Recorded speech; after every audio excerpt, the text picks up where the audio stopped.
Everyone, कैसे हैं friends. आशा करते हैं कि आप लोग अच्छे होंगे। तो आज हम लोग देखने वाले हैं रेलवे में लोको पायलट की जो भर्ती आती है उसका जो मेडिकल का प्रोसेस है। आप सबको पता है कि रेलवे में लोको पायलट का जो मेडिकल होता है सबसे टफ होता है। आप खुद देख पाएंगे कि रेलवे में लोको पायलट के लिए कितनी टेस्टें लिखी गई, देख सकते हैं इतनी सारे टेस्ट कराई जाती हैं। तो आज हम पूरा डिटेल में देखने वाले हैं कि कौन से टेस्ट में कौन सा कार्य कैसे चेक किया जाता है। और मैं खुद ही जब एएलपी का मेडिकल जब पास किया था तो कौन कौन से प्रोसेस से गुजरना पड़ा था, अपना एक्सपीरियंस भी शेयर करने वाला हूं और आपको बताने भी वाला हूं कि कौन सी गलती आप लोग नहीं करेंगे। जैसे मेरे बैच में बहुत सारे स्टूडेंटों ने क्या क्या गलती की थी और जिसकी वजह से उनका मतलब होते फाइनल सिलेक्शन होते होते भी गड़बड़ी, उनका कुछ ना कुछ गड़बड़ी हो ही गया था। तो आप लोग इस तरह की गड़बड़ी ना करिएगा, नहीं तो इतना अच्छा मेहनत करने के बाद भी आप छोटी सी गलती की वजह से आप लोग बाहर होना पड़े। तो पूरी वीडियो को देखिएगा, सारे जितने भी रेलवे के जो लोको पायलट का जो मेडिकल होगा उस मेडिकल में जितनी भी प्रोसेस होगी और जितना भी टेस्ट आपका किया जाएगा, सबसे हेवी टेस्ट आप ही का होता है। और जो इस मेडिकल में पास कर जाता है, रेलवे का हर मेडिकल में पास कर जाएगा, किसी भी टेस्ट पे पास कर जाओगे। क्यों? क्योंकि इसका सबसे टफ जो मेडिकल मांगा जाता है रेलवे में वो एएलपी का मांगा जाता है, असिस्टेंट लोको पायलट का A1 मेडिकल स्टैंडर्ड मांगी जाती है। और इसमें इतनी प्रकार की टेस्टों की बात की जाए, देख सकते हैं ब्लड प्रेशर टेस्ट से शुरू होता है, शुगर टेस्ट, यूरिन टेस्ट, ये सब चीज बात की जाती है। और लास्ट में जब लास्ट में आएंगे तो सबसे खतरनाक जो टेस्ट आपके होते हैं, सबसे जो खतरनाक आपके जो टेस्ट होता है, मतलब सोचिए आई जो टेस्ट है सबसे खतरनाक टेस्ट होता है। आई टेस्ट में बहुत सारे टेस्ट होती है। देखिए पहले आपका 6x6 होगा, फिर कलर विजन होगा, फिर नाइट विजन होगा, फिर बाइनोकुलर टेस्ट होगा, फिर लास्ट में फंडस टेस्ट होगा। तो जो सबसे खतरनाक टेस्ट है ना सबसे लास्ट में रखे गए हैं। तो आप लोग जब पूरी वीडियो को देखिएगा तो ही आप लोग समझ में आएगा कि कैसे कैसे टेस्ट से आपको गुजरना पड़ता है। ठीक है, तो आइए वीडियो को हम लोग शुरू करते हैं, एक एक करके सारी वीडियो में देख लेंगे कौन कौन से टेस्ट आपको करा लेते। उसके पहले हम आपको बता देते हैं कि पहले टेस्ट होता है कौन कौन सा है। तो पाएंगे सबसे पहले आपका ब्लड शुगर टेस्ट होगा। कौन सा टेस्ट होगा? पहले सबसे पहले यदि जाएंगे तो आपका ब्लड प्रेशर टेस्ट कराया जाता है, उसके बाद से शुगर टेस्ट करवाया जाएगा, उसके बाद से यूरिन टेस्ट करवाई जाती है, ईसीजी टेस्ट करवाई जाती है। ठीक है, हाइड्रोसिल टेस्ट करवाया जाता है, पाइल्स टेस्ट कर, हार्निया चेक किया जाता है, चेस्ट का एक्सरे किया जाता है और डार्क रूम में ले जाया जाता है। तो डार्क रूम में बताऊंगा कि डार्क रूम होता कैसे है। ठीक है, सब कुछ मैं बताने हूँ, ब्लड टेस्ट आपको बताने वाला हूँ। उसके बाद आई टेस्ट में सी टेस्ट क्या होता है, कलर ब्लाइंडनेस टेस्ट क्या होता है, नाइट विजन टेस्ट क्या होती है, फॉग टेस्ट क्या हो जाता है, फंडस टेस्ट क्या हो जाती है। सारे टेस्ट जितने भी टेस्ट होते हैं आंख के सब इसमें बताने वाला हूं। फंडस टेस्ट के बारे में आ जाता है। ठीक है, ये तो होती है रेलवे के मेडिकल के बारे में। अब ऐसा तो है नहीं कि बस आप रेलवे के मेडिकल में ऐसे ही चले जाएंगे, इसका प्रोसेस क्या होता है वो भी थोड़ा जान जाइए। सबसे पहले आपका एएलपी सीबीटी 1 क्लियर करेंगे, फिर जब एएलपी का सीबीटी 1 क्लियर कर लेंगे तो फिर एएलपी का सीबीटी 2 क्लियर करना होगा। एएलपी का सीबीटी 2 जब क्लियर कर लेंगे तो फिर साइको टेस्ट को आपको पास करना होगा। और जब साइको टेस्ट पास कर लेंगे तो लास्ट में होगा आपका डीबी। डीबी जब आप कंप्लीट कर लेंगे, सोचिए 4 प्रोसेस जब अच्छे तरीके से गुजर जाएंगे फिर लास्ट में आपको ए प्रदान कर दी जाएगी। देख सकते हैं इस तरीके का आपको लेटर मिलेगा और इसी लेटर को लेके आपको रेलवे के अस्पताल में जाना रहता है। इसी तरीके का लेटर पाने के लिए इतने प्रोसेस से गुजरना पड़ता है। और आपको पता है कि ये सब इतना आसान है नहीं पास करना, और इतना आसान अगर होता तो सब लोग पास कर जाते। लेकिन अगर आप इतना मेहनत करके अगर आए हो तो इस चीज को जानना जरूरी है। ये बड़ा इंपॉर्टेंट कागज होगा, इसको किसी भी तरीके से अपने दोस्त को मत दे दीजिएगा, किसी रिश्तेदार को मत दीजिएगा, ये अपने पास ही लेके जाइएगा, अन्यथा उस टाइम पे खो जाएगा, फिर आपका मेडिकल नहीं होगा। ध्यानपूर्वक सोच लीजिएगा, ये बड़ा इंपॉर्टेंट लेटर होता है। ठीक है, इस लेटर को अपने पास ही रखिएगा, चाहे कितना भी करीबी दोस्त हो, नहीं देना है। ठीक, तो अब इतने टेस्ट के बारे में हम एक एक करके जानना शुरू करते हैं। तो सबसे पहले हमारा टेस्ट होगा कहां से? ब्लड प्रेशर टेस्ट से स्टार्ट होगा। अब आप लोग करिएगा क्या कि ब्लड प्रेशर टेस्ट सुबह से ही स्टार्ट हो जाएगा। ब्लड प्रेशर जो टेस्ट होगा वो सुबह से स्टार्ट हो जाती है। जैसे आप पहुंचेंगे 9 साढ़े 9 बजे के बाद से प्रक्रिया शुरू कर दी जाती है बैच बना के। हमारे बैच में 15 लोगों का बैच बनाया गया था, 15 लोगों का टेस्ट इसमें लिया गया था। तो अब ब्लड प्रेशर टेस्ट कराएंगे तो ब्लड प्रेशर टेस्ट कैसे होगा देख लीजिए आप लोग। ब्लड प्रेशर टेस्ट ऐसे किया जाता है, इसी मशीन लगा दी जाती है। देख सकते हैं कई तरीके ब्लड प्रेशर टेस्ट आप लोग करवाए होंगे, ऐसे पुश करने वाला भी रहता है, ऐसे डिजिटल भी आ गया है। नॉर्मली एक व्यक्ति का जो है 120/80 होता है। ठीक है, mm ऑफ HG, ये तो आप लोग कराए होंगे ब्लड प्रेशर टेस्ट होता है। ठीक है, नॉर्मली ब्लड प्रेशर टेस्ट ऐसे किया जाता है, आपको पता है, तो पहले जाएंगे ब्लड प्रेशर टेस्ट कराया जाएगा, आपको हड़बड़ाना नहीं है, बिल्कुल नॉर्मल से शांति तरीके से रहिएगा, हड़बड़ाना नहीं है। ऐसे बहुत सारे लोग हड़बड़ा जाएंगे, भाई ये सब आप ट्रेन चलाने वाले हो, 1000 लोगों की जिम्मेदारी आपकी है और आप ही हड़बड़ा जाओगी तो फिर आगे रेलवे लेगी क्यों आपको, स्वाभाविक सी बात है। तो हड़बड़ाना बिल्कुल नहीं, एकदम कूल रहिए, नॉर्मल रहिएगा, ठीक है। तो ये होगा, पहले ये होगा ब्लड प्रेशर टेस्ट। जब ब्लड प्रेशर टेस्ट का जब प्रक्रिया कंप्लीट कर ले हुए, जब इसमें 120 आप में थोड़ा दो अप डाउन होता है, कुछ लड़के हड़बड़ा जाते हैं, जैसे एक मेरे साथी का बैच था, लड़का था, तो उसका 130 हो गया था, तो वो लोग समझ गए कि भाई नौकरी के प्रेशर का वैसा होता है। लेकिन आपको हड़बड़ाना नहीं है, बिल्कुल काम अवस्था रहिए, कूल रहिए, बिल्कुल सही रहिए। अगला जो प्रोसेस होता है वो आता है शुगर टेस्ट। जब शुगर टेस्ट कराने जाना ना, तो बिल्कुल एक बात ध्यान देगा, सुबह ही आपका sugar test, blood pressure test सब होगा, तो बिना खाए हुए जाना, बिना खाए जाना, खा के मत जाना, खा के जाओगे तो बढ़ जाता है, बिना खाए जाना है, नोट कर लो, बिना खाए जाना। अगर खा के चले जाओगे तो क्या होगा कि शुगर टेस्ट बढ़ जाएगा, उसके वजह से आपको समस्या आ सकती है। तो सब राय यही दी जाती है कि आप लोगों को बिना खाए जाना चाहिए जब भी मेडिकल टेस्ट हो। ऐसा नहीं कि भरपेट खा होकर जाना, एकदम नॉर्मल खाना खाना है। मैं तो कहूंगा शुरू में अभी बिना खाए जाइएगा, फिर वहां पे लोग खुद ही बताएंगे कब आपको खाना है। तो शुगर टेस्ट करवाया जाएगा, इसमें बिना खाए जाइएगा। तो एक नॉर्मल व्यक्ति का 70 से लेकर 100 mg मतलब मिलीग्राम पर डेसीलीटर होता है, ठीक है। इतना एक नॉर्मल व्यक्ति का होना चाहिए शुगर टेस्ट, ठीक है। देखिए शुगर टेस्ट ऐसे कराया जाता है। अब ब्लड प्रेशर, ब्लड भी निकाल ली जाती है, ब्लड निकाल के यहाँ पे जांच भी कर ली जाती है, कौन सा ब्लड ग्रुप है, या ब्लड से शुगर का भी जांच कर लिया जाता है, ठीक है। यानी ब्लड टेस्ट भी, ब्लड शुगर टेस्ट होता है, सारे टेस्ट इसमें किए जाते हैं। यहाँ से ब्लड भी आपका निकाला जाएगा, फिर देख रहे हैं ये ब्लड में का सैंपल रखा जाता है, इस तरह के सैंपल से फिर इसका जांच किया जाता है। बहुत सारे की ब्लड से, आपको पता है कि ब्लड से बहुत सारी चीजों का पता चल जाता है। शुगर टेस्ट, ब्लड टेस्ट सब एक ही साथ आपका कंप्लीट कर दिया जाएगा। इसीलिए आपको मैं राय दूंगा कि बिना खाए खाने जाइएगा blood pressure test, sugar test ये सब कराने के लिए, ठीक है। चलिए आपका क्या क्या काम होगा, ब्लड प्रेशर जांच हो गया, शुगर टेस्ट जांच हो गया, और ब्लड भी जांच आपका हो गया, इसके लिए भेज दिया जाएगा। इसके बाद से इतना जब हो जाएगा, फिर लास्ट में एक और आपका किया जाएगा ये टेस्ट, ये भी सुबह ही किया जाता है, शुगर टेस्ट, यूरिन टेस्ट।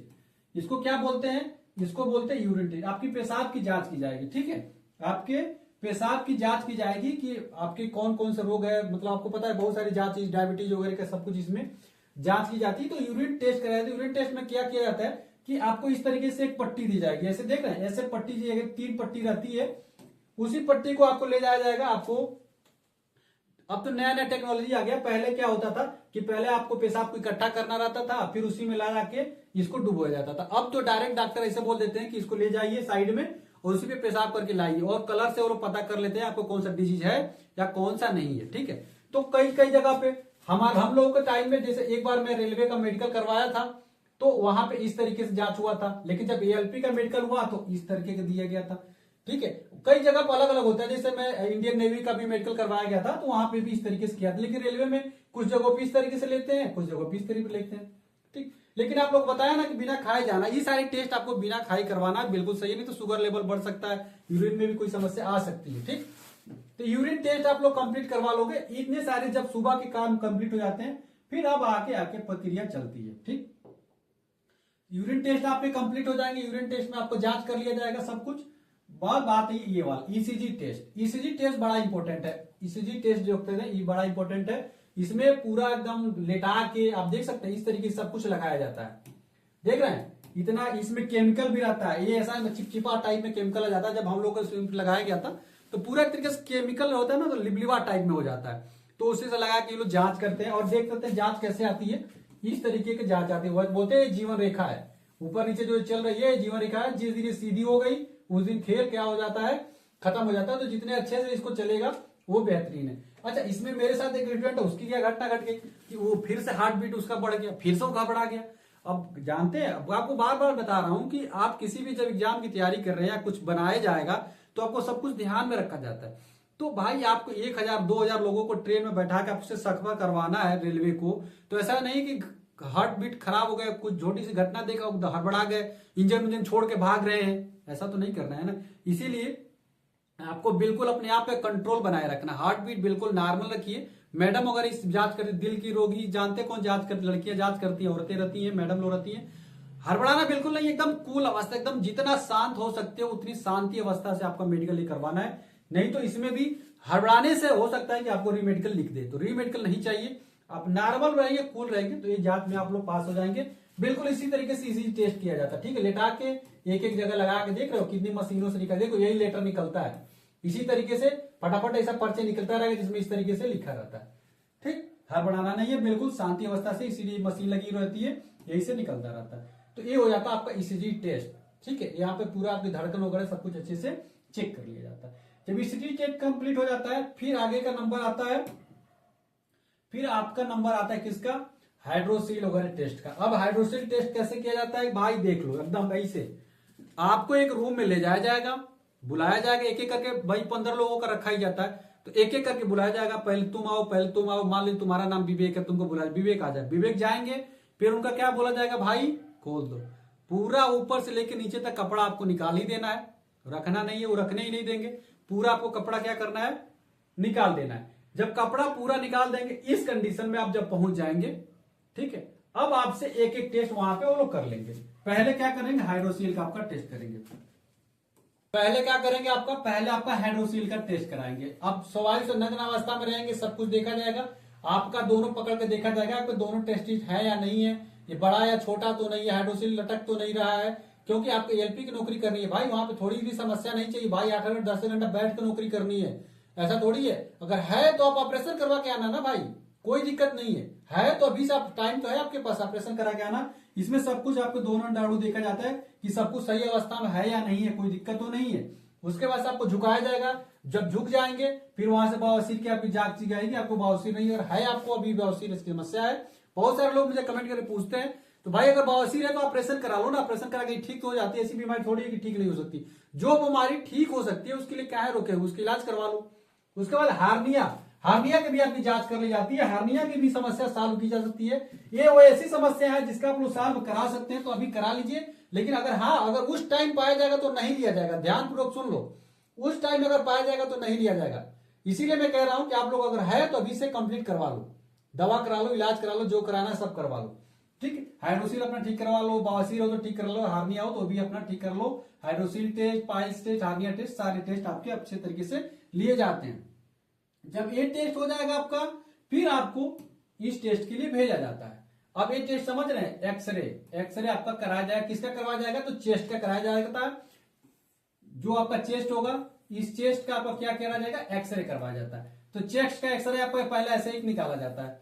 फिर जब चेस्ट का एक्सरे जब आपका कंप्लीट होगा, फिर आपको इस टाइप के मशीन के सामने ले जाकर ऐसे सटा दिया जाता है, पूरा ऐसे चपक के, ऐसे पकड़ के चपके रहोगे एकदम ऐसे। फिर वो जांच कर लेगा कि भाई मसल उसल पसल पिसली उसली सब कुछ ठीक ठाक है। भाई लड़का बहुत देर तक ट्रेन चलाएगा, 8-10 घंटे एक सही अवस्था में एक पोजीशन में बना रहेगा कि नहीं बना रहेगा, सब कुछ ये लोग जांच लेते हैं आपका, ठीक है। तो इस कंडीशन में आप लोग अपना जांच उच करा लीजिएगा, कुछ ठीक हो दिक्कत हो तो आपका इलाज करा लीजिएगा। इसीलिए वीडियो बना रहा हूं अभी, ताकि आपको थोड़ा सा भी अभी इश्यू हो तो आप लोग जाकर सही करवा लीजिएगा, ठीक। तो इस तरीके से आपको एक्सरे जांच भी होगी, और एक्सरे जांच आपको सही पाए जाते हैं तो नेक्स्ट स्टेप में आपको भेजा जाएगा। अच्छा, जिस स्टेज में आपको कमी पाई जाएगी वो नोट डाउन कर लिया जाएगा, और लास्ट में जब आपका रीमेडिकल देगा तो उसमें आपको बताया जाएगा। तो जब चेस्ट एक्सरे कंप्लीट हो जाती है, फिर आपको भेजा जाएगा, देखिए कहां पे, डार्क रूम में।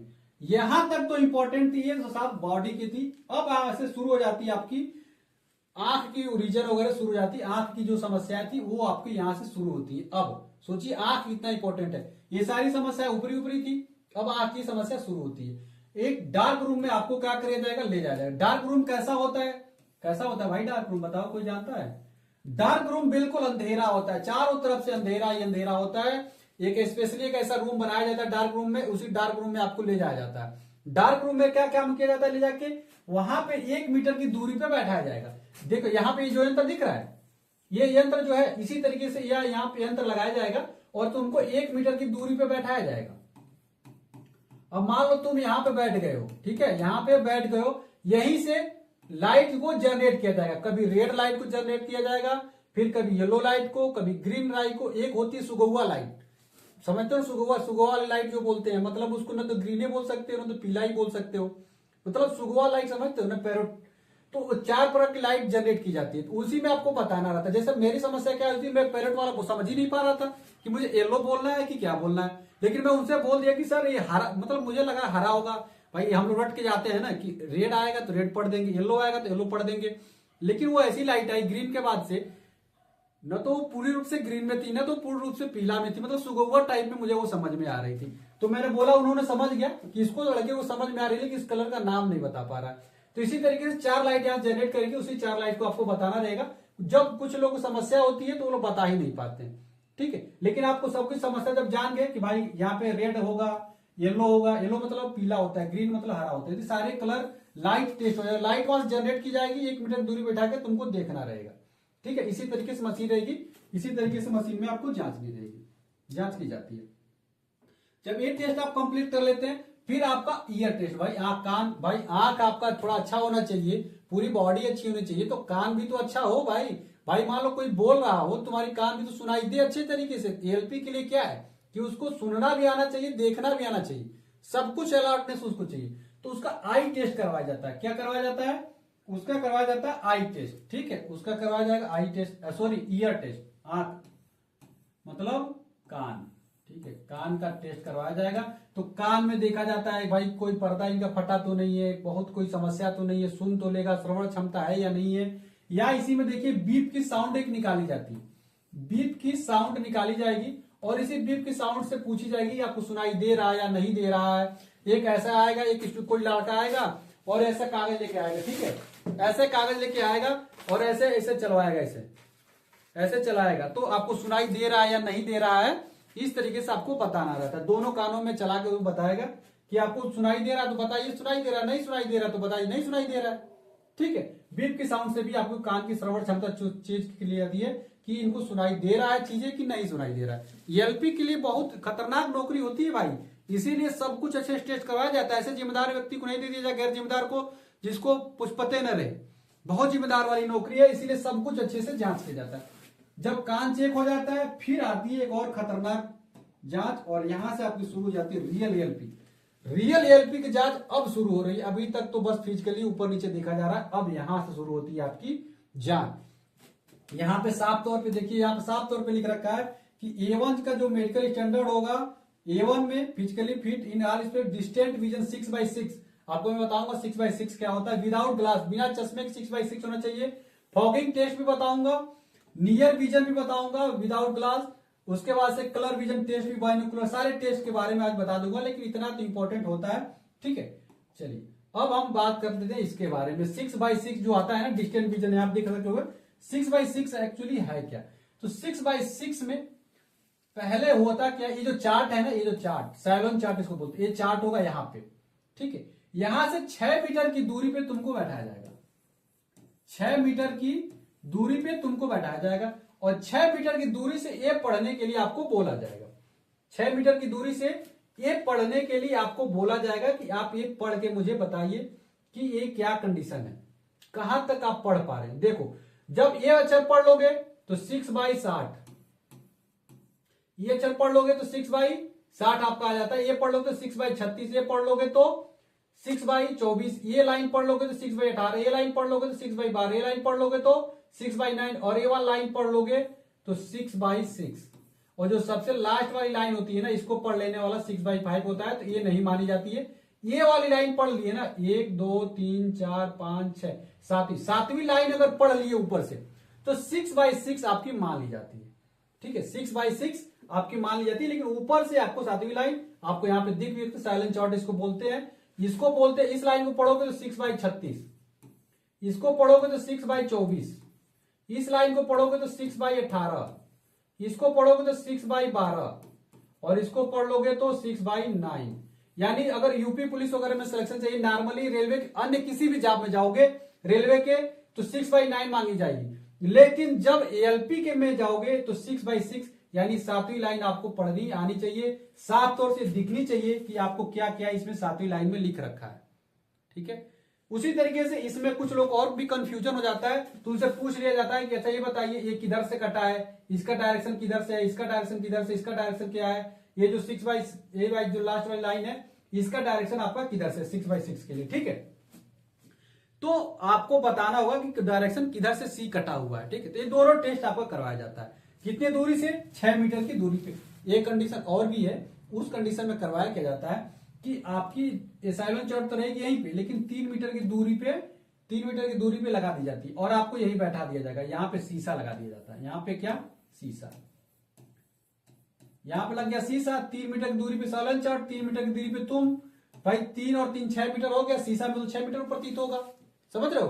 3 मीटर की दूरी पे तुम और 3 मीटर की दूरी पे सॉलन चार्ट है, 6 मीटर की दूरी शीशा प्रतीत होगा, 6 मीटर यहाँ से हो जाएगा और 6 मीटर यहाँ से हो जाएगा, यहाँ बैठाया जाएगा। यहाँ से आपको बताना रहेगा, यहाँ पे ए लिखा रहेगा, यहाँ पे बी सी डी, ये सॉलन चार्ट यहाँ लगाएगा। तो 6 मीटर की दूरी से आपको पढ़ना रहता है, ठीक है। गलती लोग क्या करते हैं वो आपको बता देते हैं। पहली बार जब जाओगे तो पहली बार आपको बोला जाएगा कि अपनी दाई आंख बंद कर लो, बाई आंख से पढ़ो। पहली बार बाई आंख से ही पढ़वाया जाता है। तो कुछ लोग गलती क्या करते हैं कि आंख को बहुत तेज दबा लेते हैं, एकदम किसी जाके दबा देंगे, एकदम जैसे लगेगा कि क्या ही बोल दिया गया, उनको आदेश दे दिया गया। भाई आपको दबाना नहीं है, बस ऐसे आंख सटा के ऐसे दबा लेना है। अब जो चश्मा वाला आ गया वो खुद ही जांच कर लेते हैं, ठीक है। लेकिन अगर वो मौका मिलता है आपको दबाने के लिए तो नॉर्मल दबाइएगा, हड़बड़ाना नहीं। फिर जब इसको जब चेक हो जाएगा 6/6 इसका आ जाएगा, तो फिर इसको ऐसा करना रहेगा। फिर आप इस आंख से जांच करेंगे, 6/6 आपका आ जाएगा, ठीक है। 6/6 आपको इस तरीके से जांच करना था। 6/6 आप समझ गए कि कैसे आपका 6/6 होगा। अगर मान लीजिए एक आंख से जब 7वीं लाइन पढ़ लिए तो 6/6 का हो गया। जब इस आंख से 7वीं लाइन तक पढ़ लेंगे तो 6/6 इसका आ जाएगा। दोनों आंखों से आना चाहिए 6/6। ये डिस्टेंट विजन हो गया। 7वीं लाइन आपको पढ़नी रहेगी, ये इसको आप अमेजन से भी मंगा सकते हो। लेकिन अगर आप पढ़ पा रहे हो तो कोई दिक्कत नहीं है, आपकी आंखें ठीक है। नहीं तो इसका समस्या क्या है, समाधान क्या है कि गाजर का खाओ, पपीता खाओ, गाजर पपीता, विटामिन ए की टैबलेट खाओ, यही सब तो समस्या है। इसी समय समस्या से निदान पाया जा सकता है, ठीक। इस तरीके से आपका क्या हो जाता है, मेडिकल में 6/6 आपका डिस्टेंट वाला आ जाता है। अब आती है नियर विजन वाली। नियर विजन में इस तरीके से आपको एक किताब दी जाएगी, उसको 25 सेंटीमीटर की दूरी पे, यहां देखो मैंने लिख रखा है 25 सेंटीमीटर की दूरी से आपको पढ़ना रहेगा। ये लोग करते क्या है कि शुरू में देखिए, ये पहली लाइन आपको पढ़नी आनी चाहिए। देखो नीचे वाला बड़ी बड़ी लाइन में ये लोग तो पढ़ ही लेंगे, लेकिन सबसे ऊपर की जो लाइन है इसी को एएलपी वालों को पढ़ना रहता है। कभी कभी क्या होता है कि शुरू में लोग ऐसे कट लगा देते हैं, तो जिसको समस्या होती है वो देख ही नहीं पाता है कि लिखा क्या। जैसे मेरे वाले में खुद ही कट लगा रखे थे, तो मैं तो समझ गया कि कट लगाया, मैं आगे वाला फटाफट पढ़ता चला, तो लोगों को लग गया कि भाई लड़का रुक नहीं रहा, तो यानी सब कुछ इसको दिख रहा है। तो यही गलती आपको नहीं करनी है, जहां कटा रहे उसको आगे से फट से पढ़ते चले जाइएगा। तो यहाँ पे 6/6 नियर वाला भी हो जाएगा और डिस्टेंट वाला भी आप लोग पास कर पाए। तो ये सारी चीजें आप लोग समझ गए कि डिस्टेंट में 6/6 क्या हो और नियर में 0.6 क्या होता है, ठीक। ये सारी चीजें आप लोगों को क्लियर हो गई। जब आपका ये पूरा हो जाएगा, जब आपका आई टेस्ट, डिस्टेंट विजन और नियर विजन जब कंप्लीट हो जाएगा, फिर आपका अगले जाएंगे तो कलर विजन टेस्ट होगा। कलर विजन आई टेस्ट में ही कलर आता है ये भी, तो क्या होगा यहाँ पे आई टेस्ट में आपका कलर विजन टेस्ट करवाया जाएगा, कलर ब्लाइंडनेस टेस्ट कराया जाएगा। इसका कोई इलाज नहीं है, इसका कोई इलाज नहीं। जिसका कलर विजन टेस्ट है आज ही पता चल जाएगा कि उसको कलर विजन टेस्ट है या नहीं है। इसी तरीके इसियारा बुक होती है, ठीक है, इसी तरीके से किताब होती है, इसी किताब के अंदर ये सब कुछ लिखा रहता है। तो आप यहाँ पाएंगे एक चीज तो आपको दिख नहीं रहा होगा, हो सकता है आपको ना दिखे, यहाँ पे 74 लिखा हुआ है, यहाँ पे देखेंगे तो यहाँ पे 19 लिखा हुआ है, ठीक। लेकिन ये चीज आप ही लगा रखा है। अगर जिसको ये चीज दिख रहा होगा कि इसमें क्या लिखा है, तो सोच लो वो इसका एएलपी में कलर ब्लाइंडनेस में वो पास है। तो क्या लिख रखा है मैं बता देता हूं, ये लिख रखा है 74, ठीक है। ये क्या लिख रखा है 74। यहाँ पे क्या लिख रखा है, जितने जिसको ये लोग पढ़ लेंगे वो सब पास है। 12, 29, 74, 45, यहाँ पे लिखेंगे 73 और यहाँ पे बस ये चलाने के लिए ऐसा लिख रखा है, तो चलाया भी जाता है, ठीक है, कोई दिक्कत नहीं है। बाकी एक यहाँ पे भी लिख रखा हूं, इसको जो बता देगा उसको भी सोच लो कि उसका कलर विजन टेस्ट है में पास है। यहाँ पे क्या लिख रखा है 16 लिख रखा है। तो जो इसमें से कुछ भी पढ़ पा रहे हो ना, सोच लो आपको कलर ब्लाइंडनेस की कोई समस्या, जिसको कलर ब्लाइंडनेस टेस्ट आएगी इसमें से एक भी नहीं पढ़ पाएगा, 2-4 भी पढ़ पा रहे हो पास हो।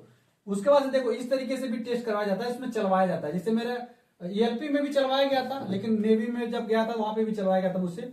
ऐसे ऐसे करके बताना रहता है कि कहाँ से जा रही है, ऐसे ऐसे बताना रहेगा कहाँ से गुजर रही है, ठीक है। तो इस तरीके से आपको बताना रहेगा। तो जिसको इसमें से कुछ भी दिख रहा है सोच लो उसको कलर विजन टेस्ट में वो पास है, उसको कलर ब्लाइंडनेस बिल्कुल भी नहीं है, ठीक है। चलो, तो कलर ब्लाइंडनेस टेस्ट भी आप पास कर गए हैं।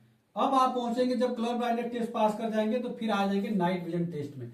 नाइट विजन टेस्ट इसलिए भी इंपॉर्टेंट हो जाता है कि भाई देखो यहाँ पे एक आदमी छुपा हुआ है, देखो यहाँ पे क्या है, एक आदमी छुपा हुआ है, और जिसको कलर विजन टेस्ट रहेगा ना उसको ये आदमी दिखेगा नहीं। और सेम कलर में पेट्रोलिंग करते समय जो ट्रैक मेंटेनर होते हैं वो रास्ते से गुजर रहे होते हैं, और तुम गाड़ी लेकर जा रहे हो पूरा 100 किलोमीटर 130 किलोमीटर वंदे भारत चला रहे हो, तो और भी ज्यादा स्पीड से चला रहे हो, और सामने पेट्रोल मैन है उसको दिख ही नहीं रहा, तुम उसी को उड़ा दी। तो भाई ऐसे तो रेलवे नहीं चाहेगी ना आपसे। तो इसीलिए नाइट विजन में इंपॉर्टेंट है कि नाइट विजन में आपको प्रॉपर चीजें दिखें, ये जो देख रहे हैं यहाँ पे कोई आर्मी मैन छुपे हुए हैं, तो कोई आगे कोई वस्तु है नाइट में आपको दिखे ही नहीं, फिर आप कैसे ट्रेन चलाओगे? फिर ऐसे लोगों को भी रेलवे में नहीं लिया जाता है। तो नाइट विजन भी इस तरीके से आपका जांच किया जाता है, इसलिए नाइट विजन बड़ा इंपॉर्टेंट हो जाता है कि आपका नाइट विजन अच्छे से टेस्ट हो, ताकि रेलगाड़ी में कोई भी समस्या ना हो चलाते वक्त आपको। तो नाइट विजन भी समझ में आ गया कि नाइट विजन क्या है। नाइट विजन जब पास कर जाओगे फिर ये बड़ा इंपॉर्टेंट हो जाए, इसमें तुमको समझ में नहीं आएगी कि तुम्हारी गलती क्या है, और इस टेस्ट में तुमको फेल भी किया जा सकता है। ये ऐसा टेस्ट है कि आपको समझ में भी नहीं आएगा कि आपको पहले कमी थी या नहीं थी, लेकिन इसको समझना जरूरी है। ये होता है बाइनोकुलर टेस्ट। बाइनोकुलर टेस्ट में होता क्या है, जैसे हमारी दो आंखें हैं, दोनों आगे की तरफ देख रही हैं, दोनों का फोकस सेम है। कुछ लोगों का क्या होता है, देखते इधर है, मतलब आंखों की रेटिना वगैरह सब कुछ इधर है, कर्निया वगैरह की, लेकिन वो देख इधर रहे हैं, तो ऐसे को बाइनोकुलर टेस्ट में फेल माना जाता है। और चीज कि भाई एक आंख तो सीधा देख रहा है, यहाँ पे देख सकते हैं हम, इसमें खुद दिखा रहा होगा कि एक आंख तो सीधा होगा, देखिए एक आंख तो सही दिख रहा है, चीज एक आंख बिल्कुल सही दिख रहा है, ऑब्जेक्ट को देख रहा है, और दूसरा आंख कहां देख रहा है, बाहर देख रहा है। एक आंख इधर देख रहा है कि एक आंख इधर देख रहा है, ठीक है। दोनों को भाई फोकस होना चाहिए बिल्कुल बीच में, नहीं तो। और ये भी समस्या है कि भाई आप लोग एक जगह कंसंट्रेट नहीं कर पा रहे, तो बहुत सारी टाइप की समस्या होती है। इसको तो लोग लड़के जान भी नहीं पाते। मेरे कई दोस्त थे, उनको तो समझ में नहीं आया कि मुझे बाहर क्यों किया जा रहा है। उनको हालांकि प्राइवेट से भी बोला गया था, एक जगह पे कंसंट्रेशन आपका बनना चाहिए। एएलपी के लिए बड़ा इंपॉर्टेंट है कि वो एक जगह चीजों को देख से, ऐसा नहीं कि वो देख इधर रहा है, मतलब आंखों की रेटिना और इधर है, देख वो इधर रहा है, तो इससे लोगों को नहीं सिलेक्ट किया जाएगा। तो ये बड़ा इंपॉर्टेंट है। इसमें भी आप लोग समझ नहीं पाओगे समस्या है कि नहीं, तो अभी भी आपके पास टाइम है, तो इसको आप लोग जाकर जांच करवा लीजिए कि बाइनोकुलर टेस्ट आपका सही है नहीं तो फिर समस्या हो जाएगी आपके लिए। और जब ये टेस्ट हो जाएगा फिर ये टेस्ट आता है, और ये लास्ट में सबसे टेस्ट कराया जाता है, इसलिए मैंने सबसे लास्ट में इसको रखा है। जो प्रोसेस है ना, सेम टू सेम प्रोसेस मैंने बताया, इसी तरीके से मेरा एएलपी का मेडिकल हुआ था, ठीक है। तो अब इस सेम प्रोसेस से जब आप गुजरेंगे तो लास्ट में जब पहुंचेंगे तो यहां पे होता है आपका फंडस टेस्ट, ठीक है, इसको बोलते हैं फंडस टेस्ट। और ये बड़ा, इसमें देखिए आंख के लिए देख रहे हैं ना, आंख रेलवे कुछ भी नहीं छोड़ती है आपकी आंख के मामले में। एएलपी का सब कुछ आंख जांच कर लेते हैं। फंडस मतलब सबसे लास्ट में टेस्ट करवाया जाता है, और ये बहुत बेहतरीन टेस्ट होती है। इसको आई फॉगिंग टेस्ट के नाम से भी थोड़ा जानते हैं। इसको दोस्त साथ जाना लास्ट में होता है, देख लो मैंने खुद लिख दिया है कि भाई इसमें दोस्त को साथ लेके जाना, अकेले मत जाना। इसमें होता क्या है कि इसमें केमिकल डाल देंगे आपके आंख में, एक ऐसे करके केमिकल डाल देंगे। जब आंख में जब आपके केमिकल पड़ जाएगा ना, तो सारी चीजें ब्लर हो जाएगी, और कोई भी छोटी बस मतलब प्रकाश में जब जाओगे आप खोल ही नहीं पाओगे, मतलब तुमको दिखेगा ही नहीं कुछ। इतनी चीजें आपको, मतलब छोटी सी रोशनी बहुत ब्लर टाइप में दिखेगी, बहुत बड़ी दिखती हुई प्रतीत आएगी, धुंधला टाइप में सब कुछ धुंधला हो जाएगा, तुमको दिखेगा ही नहीं। समझ रहे हो? यानी इससे ये पता लगाया जाता है कि कोई भी स्टूडेंट ऐसा तो नहीं है जो लेसिक सर्जरी करवा के आ गया। देखो लेसिक सर्जरी वाले जितने भी स्टूडेंट है जो सोचते हैं कि लेसिक सर्जरी करवा के जाएंगे और बच जाएंगे, तो रेलवे के एएलपी के मेडिकल में तो आप लोग नहीं बच सकते, क्योंकि यहाँ पे आई ड्रॉप डाल दिया जाएगा, उसके वजह से आप लोग जो सर्जरी है उससे बहुत बड़ा इशू आ सकता है। तो जो लोग लेसिक सर्जरी करवाए हो वो भाई कतई नहीं जाइएगा एएलपी के मेडिकल में, वहां पे आपको आसानी से पकड़ लिया जाएगा, वहां पे रेक्टिफाई कर लिया जाएगा। भाई लेसिक सर्जरी में आसानी से पकड़ा जा सकता है ना, इस केमिकल के द्वारा आपको साफ दिखने लगेगा, और जिसका नॉर्मल आंख है उसको धुंधला दिखेगा। समझ रहे हो? और भी सारी चीजें हैं जिसको पकड़ा जाता है, लेकिन लेसिक सर्जरी इसी के द्वारा पकड़ा जाता है। तो आप लोग मत जाइएगा लेसिक, इसको बाद डालने के बाद इस तरीके से आपका जांच कर दिया जाता है, ठीक है।